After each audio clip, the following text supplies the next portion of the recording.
Hola, buenas tardes. Bueno, mi nombre es Anabel Quiroga, soy neuropsicóloga infantil.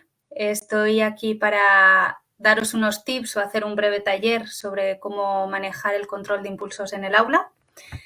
Y este taller también está orientado y entraría dentro de lo que es la colección de Neuroaventuras dentro de la editorial Sentir.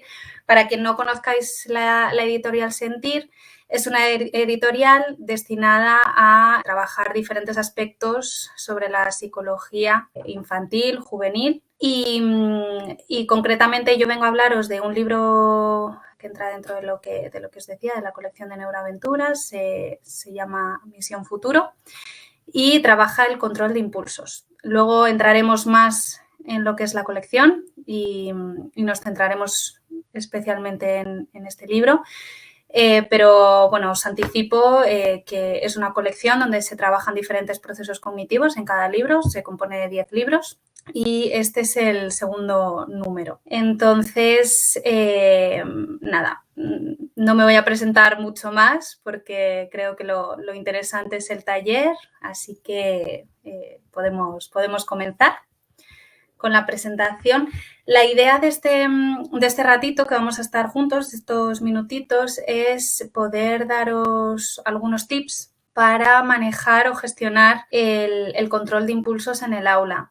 Entiendo por el contacto que suelo tener con muchos profes, entiendo que muchas veces se hace muy complicado porque al final no hablamos de todos los alumnos, hablamos de alumnos en concreto en una clase de 20 y pico alumnos e individualizar cada caso pues se complica mucho, pero bueno, creo que al final de alguna forma se puede adaptar o igual alguna cosilla os puede servir. Entonces, en primer lugar, cuando hablamos de control de impulsos, nos estamos refiriendo sobre todo a esa capacidad para parar antes de dar una respuesta, antes de emitir una conducta, poder reflexionar antes de hacer algo. Muchos niños tienen esa dificultad y entonces actúan o dicen antes de poder pensar lo que están haciendo. Y claro, nos encontramos con niños que son muchas veces eternamente sancionados o eternamente castigados y al final en ocasiones se crea un bucle que es muy difícil, del que es muy difícil salir. La idea de esto es también que podamos conocer un poco las características de estos niños para poder anticipar cuándo va a poder pasar algo, un impulso, vamos a poder actuar para evitar que luego estos niños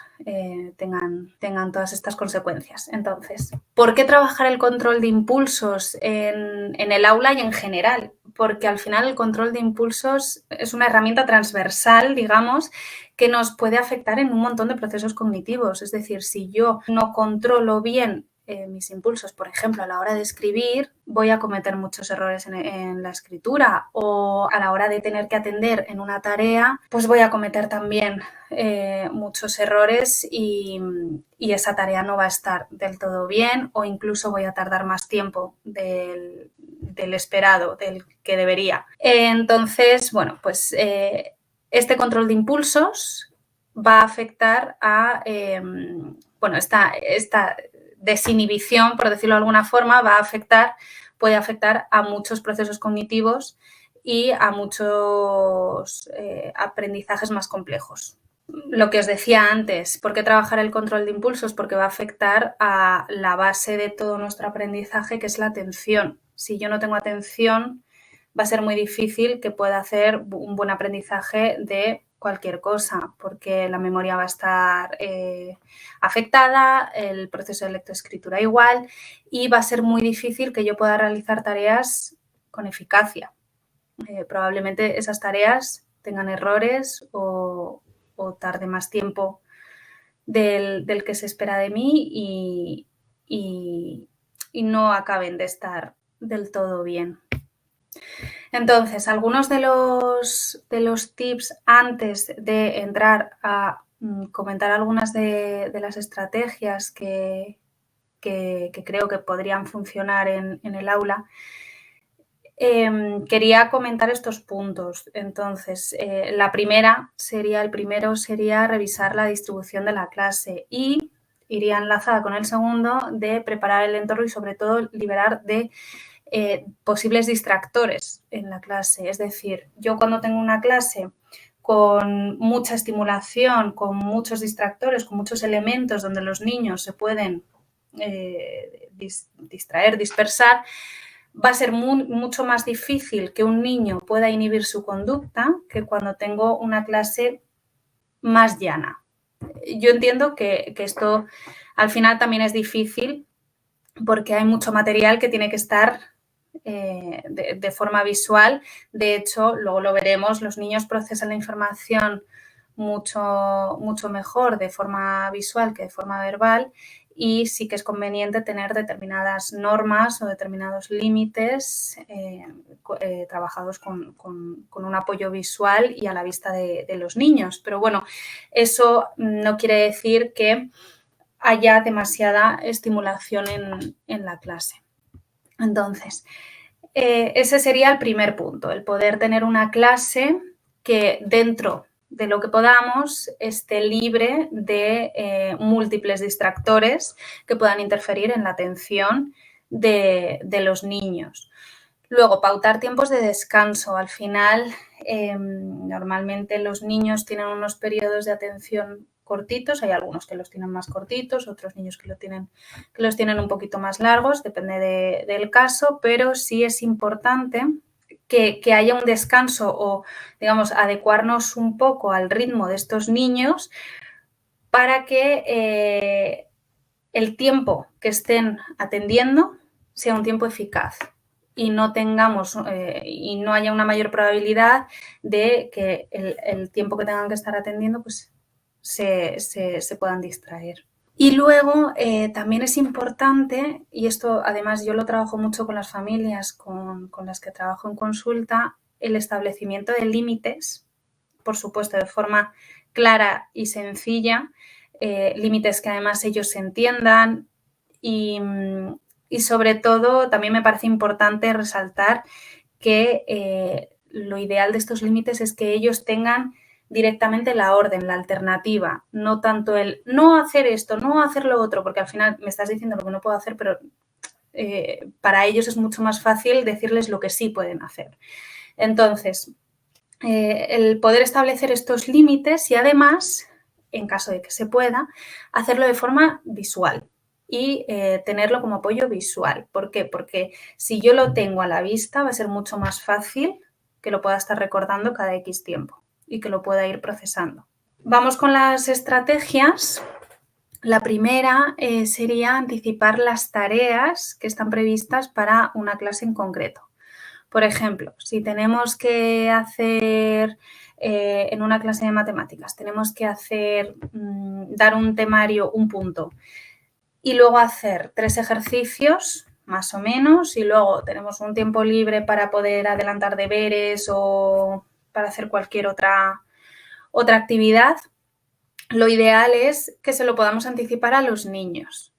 En función de la edad, también suelo recomendar, bueno, en función de la edad y de las características de la clase y de las características de los niños, porque al final estos son tips como muy generales, pero es verdad que lo ideal es ir adaptándolos al funcionamiento de cada clase. También suelo recomendar que se trabaje con tiempos. Entonces, que si, por ejemplo, tenemos, bueno, pues para el primer punto, o sea, en primer lugar, vamos a ver este punto de matemáticas y aproximadamente podemos tardar 20-25 minutos, no lo sé. Después tenemos que hacer estas tareas. Y aquí vamos a tardar pues X tiempo también. Bueno, y en tercer lugar, esto otro. El tiempo, claro, tiene que ser súper aproximado, porque al final cuando estamos con los niños ya sabemos que tenemos que tener un margen flexible, porque hay veces que tardan más, otras veces que tardan menos. y nos tenemos que adaptar a ellos y a sus tiempos. Pero bueno, también es una forma de poder ir trabajando la gestión de tiempos cuando se pueda, cuando la clase lo permita. Luego tenemos otra de las estrategias sería trabajar los pasos previos antes de realizar una tarea. Muchas veces con los niños, a la hora de enfrentarse a una tarea, les puede, digamos que esa impulsividad no se trabaja porque no saben exactamente los pasos que tienen que seguir. Entonces, cuando nos tenemos que enfrentar a una tarea, sí es recomendable que pues primero vean la tarea que tienen que hacer, piensen qué es lo que tienen que hacer, después piensen cómo lo van a hacer y ya en el cómo lo van a hacer, que vayan desgranando cada paso que van a tener que ir dando y vayan pudiendo tacharlo. Bueno, tacharlo o marcarlo, porque así el hecho de tener una estructura previa, una organización, va a ir guiando su conducta a la respuesta final, que sería pues, la resolución de ese ejercicio. También, esto es muy importante, proponer tareas que impliquen la motivación. La motivación es fundamental en todo. Entonces, si yo sé que a los niños les motiva, por ejemplo, a hacer trabajos en grupo, o si sé que les gusta pues, el trabajo más manipulativo, pues lo ideal es intentar trasladar, dentro de lo que se pueda siempre, pero intentar trasladar el trabajo que se tiene que hacer o que se hace dentro del aula o del temario a lo que les pueda interesar a esos niños y lo que le pueda generar motivación. Porque con la motivación vamos a tener ya mucho ganado. Un niño que empieza desmotivado una tarea va a ser muy complicado que la pueda realizar bien o que incluso muchas veces que la termine. También, esto es importante, no me ha salido el dibujito, pero bueno, la idea es que con los niños con una tendencia más impulsiva, hay veces que se recomienda pues pactar una seña con ellos, puede ser un para o puede ser un incluso así para que tampoco sea muy evidente para el resto de los compañeros, pactar una seña con ellos que les permita regularse. Si vemos que ellos no son capaces de regularse en ese momento, pues entonces ya actuamos nosotros. Pero yo esta pauta sí que suelo recomendarla, por ejemplo, a los profes que trabajan con niños con los que yo trabajo en consulta, pero porque ha habido un trabajo previo de asociación de cómo me tengo que ir regulando cuando veo que el profe me hace esta seña. Entonces, al final eso es un apoyo visual para el niño que le está indicando que tiene que parar, que tiene que reflexionar o que tiene que regularse en la situación en la que está. Y para el niño, bueno, pues el niño puede responder en consecuencia. También en otras ocasiones recomendamos que puedan tener un elemento regulador, como por ejemplo puede ser una pelota antiestrés. Esto a veces les ayuda porque si por ellos solos no pueden regularse en ese momento, pues bueno, yo tengo un elemento, así que al que puedo recurrir y que sabemos que puede funcionar a la hora de rebajar esa impulsividad.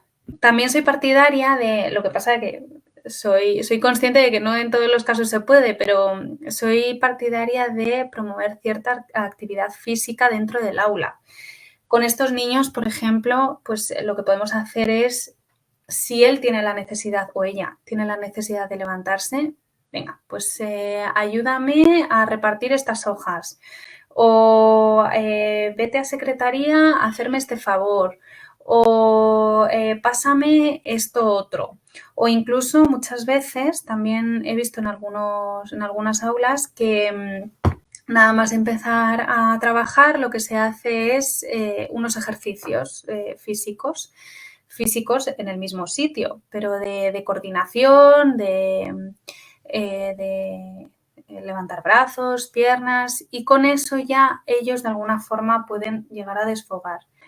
Por otro lado, tanto la actividad física es importante como el poder tener un espacio y un tiempo para la relajación.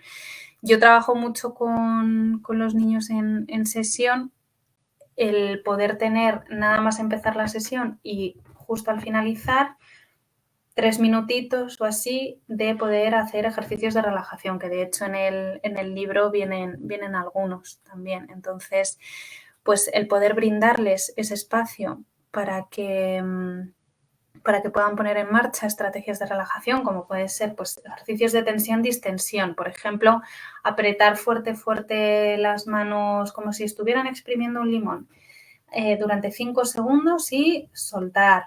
O estirar los brazos como si fueran a tocar el cielo y lo mismo, durante 5 segundos y soltar.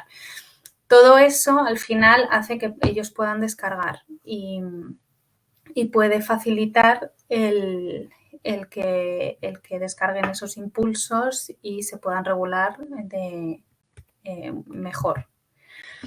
Entonces, lo ideal para trabajar el control de impulsos o la inhibición es que sea por grupos o en grupos pequeños. Al final, no sé las características de cada aula, pero si, por ejemplo, hay un aprendizaje cooperativo donde hay varios grupos en la clase, siempre va a ser mucho más fácil abordar a un niño que tiene una tendencia más impulsiva que si estamos en la clase todos juntos con 20 personas a una.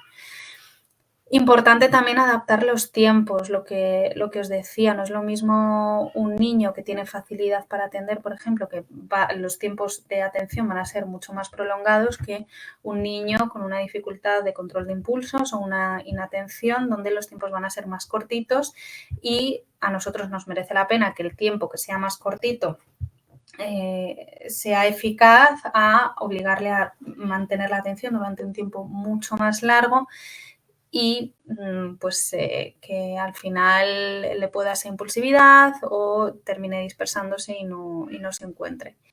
Facilitar el trabajo previo a la tarea, lo que decíamos antes, el poder tener un mínimo espacio para poder ayudarle a segmentar los pasos o organizar los pasos que va a necesitar seguir a la hora de ejecutar la tarea y que los tipos de y que las actividades vayan cambiando, que no sea siempre la misma actividad, que vaya teniendo diferentes opciones, porque al final eso de por sí ya es un elemento motivador que le va a enganchar. De cara a la colección, estos son los 5 libros que hay. En el primero se trabaja razonamiento, también tenéis el taller para profes de mi compi Carolina Laguna, donde se dan algunos tips para trabajar razonamiento en el aula. El segundo sería Misión Futuro, que es el mío, donde trabajamos control de impulsos, que ahora os cuento un poquito las estrategias que aparecen. En el tercero se trabaja atención, donde está escrito por Carolina Laguna y Rafa Guerrero. En el cuarto se trabaja coordinación motora e integración sensorial y en el quinto se trabaja la memoria. Entonces, ¿qué vamos a encontrar en el segundo? En el segundo, en Misión Futuro, lo que encontramos son estrategias y trucos para que los niños puedan ir entrenando el autocontrol. Tienen varias estrategias. Esta primera imagen que veis es el modelo de un dado, donde se les pide que monten un dado porque todas esas estrategias las van a tener que ir apuntando en cada cara. Entonces tenemos estrategias, como veis en la segunda imagen, de relajación. Tenemos estrategias para planificar los pasos antes de ejecutar una tarea. Hay estrategias también de regulación emocional. Bueno, pues hay diferentes herramientas que a los niños les van a poder servir y por supuesto a los padres, y que la idea es que ellos hagan el dado para que luego, cuando terminen el libro, puedan recordar cuáles son esas herramientas y puedan ponerlas en práctica en su vida cotidiana. Aparte, lo que hacemos es hacerlo a través de actividades y retos. Entonces, ellos tienen estas estrategias, pero las tienen que ir poniendo en marcha a partir de diferentes actividades y retos. No os he contado de qué van los libros. Los libros son una historia, va de una historia de Alex y Diana, de Swift y Brainy, que son dos superhéroes, dos niños que se convierten en superhéroes y que tienen que completar una misión. Entonces, ahí entra en juego un tercer personaje, que sería el lector, el propio lector, y los niños lo que le van pidiendo es que al lector que vaya resolviendo diferentes actividades. Entonces, con esas actividades, con la resolución, pues tenemos saltos de página. O sea, por ejemplo, se le propone que resuelva un acertijo. Si cree que es una opción, tiene que ir a una página. Si cree que es otra opción, tiene que ir a otra página. Y así, poco a poco, va metiéndose en la historia y va participando en la misión. Entonces, todas esas estrategias que os comentaba antes o las herramientas, la idea es que el niño las vaya adquiriendo a medida que va resolviendo diferentes retos y que va enfrentándose a diferentes actividades. Y esto sería todo el taller. No sé si tenéis alguna duda. De todas formas, si no, como el vídeo estará colgado en YouTube, ya os iremos leyendo en comentarios. Y nada, que muchas gracias por vuestra atención y por el trabajo que hacéis, porque de verdad que es impresionante.